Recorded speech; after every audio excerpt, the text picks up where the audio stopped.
So hello and welcome to my YouTube channel Nexal learn.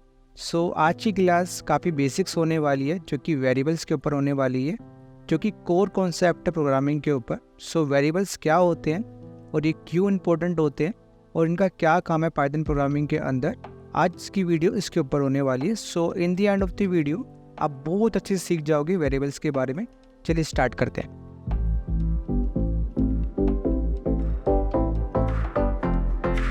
What is variable? ठीक है, a variable is like a container that holds data and that can be changed later in the program. ठीक है, variables क्या होते हैं?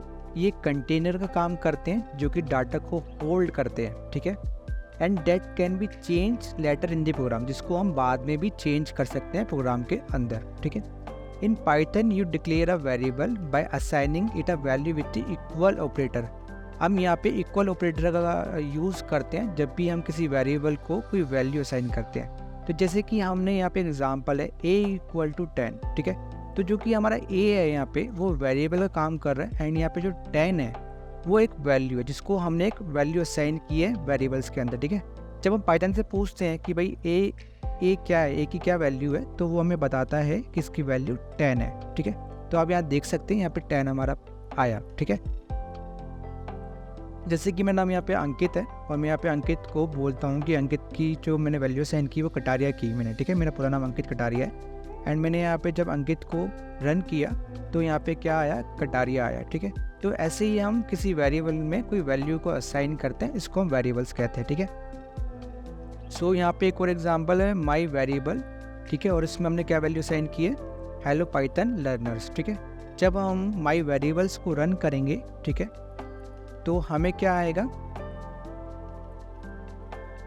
Hello Python learners आएगा हमें। ठीक है, तो इस तरीके से हम किसी वेरिएबल को कोई वैल्यू असाइन करते हैं, और जिसमें हम वैल्यू असाइन करते हैं उसको वेरिएबल्स हम कहते हैं। ठीक है, वेरिएबल नेम रूल्स। वेरिएबल्स के क्या नेम रूल्स होते हैं वो हम देख लेते हैं। Variable can contain letters, numbers and underscore but can not start with a number. हम वेरिएबल्स के अंदर कोई लेटर्स डाल सकते हैं, नंबर्स डाल सकते हैं एंड अंडरस्कोर्स भी डाल सकते हैं, but can not start with the number. But लेकिन हम नंबर में कोई वैल्यू असाइन नहीं कर सकते। जैसे 1=1 मैंने किया, ठीक है, तो हम ऐसे वेरिएबल असाइन नहीं कर सकते, वो हमें बता देगा कि भाई ये सिंटैक्स एरर है आपका। ठीक है, तो ये चीज़ आपको समझनी जरूरी है। ठीक है, they should be descriptive and follow the snake case convention for readability. तो इसका मतलब क्या हुआ, अगर यहाँ पे हम बोल रहे हैं कि वो डिस्क्रिप्टिव होना चाहिए और जो कि फॉलो करता है snake case convention for readability. ठीक है, डिस्क्रिप्टिव इन द सेंस जैसे कि मैं एक वैल्यू सेंड करना चाहता हूँ, एंड जब मैंने n को एक वैल्यू सेंड की 10 की, तो आप यहाँ पे समझोगे कि यार n का क्या मतलब हुआ। ठीक है, आपने यहाँ पे वैल्यू 10 आपने असाइन की, तो हमें जो वेरिएबल बनाना होता है थोड़ा रीडेबल हो। ठीक है, जैसे कि मैं यहाँ पे स्टूडेंट का एक डेटा बनाना चाहता हूँ जिसमें मैंने स्टूडेंट के नाम से मैंने वेरिएबल असाइन किया जिसमें मैंने वैल्यू डाली 10। तो आपके लिए ये ईजी हो गया कि आप ये समझ पाओ कि मैंने यहाँ पे स्टूडेंट डाटा के अंदर 10 वैल्यू डाली है, जिससे आपके लिए इसको पढ़ना, वेरिएबल को पढ़ना थोड़ा ईजी हो जाता है और दूसरे के लिए भी पढ़ना थोड़ा ईजी हो जाता है।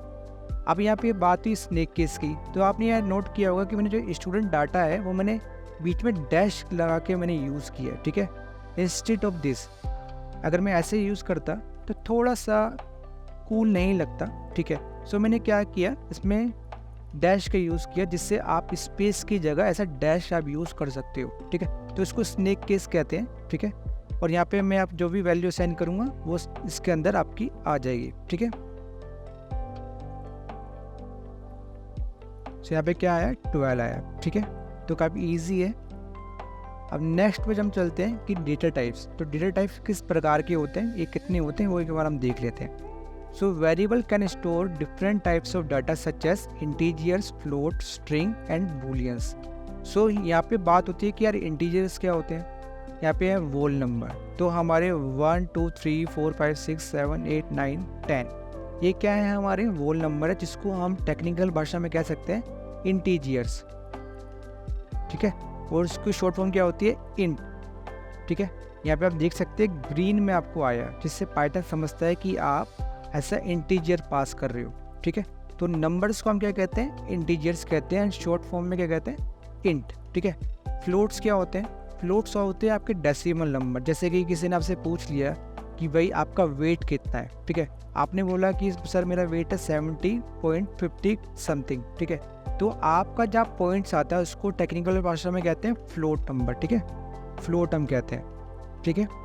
स्ट्रिंग क्या होता है? अब स्ट्रिंग ध्यान देने वाली बात है, जो भी हम वर्ड्स बनाते हैं, जैसे कि मैंने अपने नाम में अंकित इक्वल टू कटारिया किया था, ठीक है, मैंने इसको इस तरीके से नोट डाउन नहीं किया। अगर मैं इसको ऐसे रन करता, ठीक है, तो ये बोलता है कि name Kataria is not defined, ठीक है।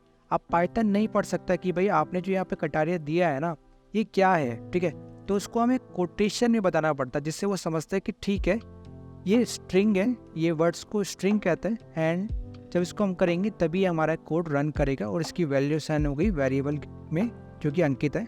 जब हम अंकित को फिर से रन करेंगे देन आपकी कटारिया आ गई। तो हमें ये ध्यान रखना है जब भी हम कोई वर्ड्स पास करते हैं वैल्यू तो उसको कोटेशन में दे और उसको टेक्निकल भाषा में हम कहते हैं स्ट्रिंग, ठीक है।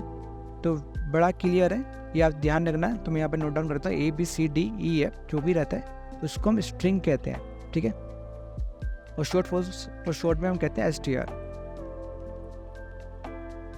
क्लियर?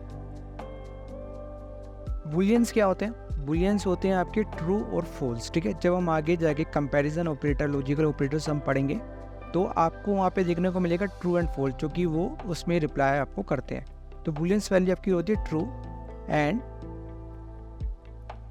फॉल्स, ठीक है। तो उसको हम क्या कहते हैं? बुलियंस वैल्यू उसको हम कहते हैं। क्लियर? तो इस तरीके के आपके डाटा टाइप्स होते हैं जो कि 4 होते हैं, integers, float, string and bullions, ठीक है। सो नेक्स्ट है पाइथन का कि ये डायनेमिक टाइपिंग है, ठीक है। Python is a dynamically type which means you don't have to declare that type of a variable when you created one. So क्या होता है कि अगर हम दूसरी लैंग्वेजेस देखते हैं, ठीक है, तो जब भी हम किसी वेरिएबल को कोई वैल्यू असाइन करते हैं, जैसे कि मान लीजिए हमने यहाँ पे 10 को हमने यहाँ पे अंकित को एक वैल्यू असाइन की 10, ठीक है, तो ये बड़े इजीली तरीके से समझ जाता है कि आपका ये इंट है, ठीक है।